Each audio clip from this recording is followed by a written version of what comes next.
আজকে আমাদের মেসে রোহিতের বার্থডে উপলক্ষে এখানে রান্না বান্না চলছে। এই যে আমাদের উজ্জ্বল এখন পেঁয়াজ কাটছে, পল্লব রসুন ছড়াচ্ছে, মুবারকও রসুন ছড়াচ্ছে, এইদিকে সজল কড়াই বস করাচ্ছে চুলাতে, এবং এই যে আমাদের বার্থডে বয় দেখা যাচ্ছে, যাকে আমরা রোহিত শর্মা বলে ডাকি। পরবর্তী স্টেপে দেখা যাচ্ছে এখানে মাংস রান্নার জন্য পেঁয়াজ ভাজা হচ্ছে, এইদিকে চিকেন, এইদিকে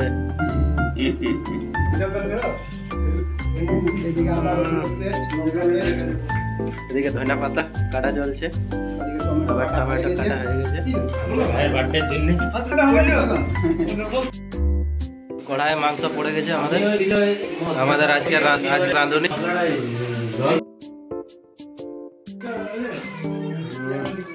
খুব সুন্দর গন্ধ, প্রায় রেডি হয়ে আসছে।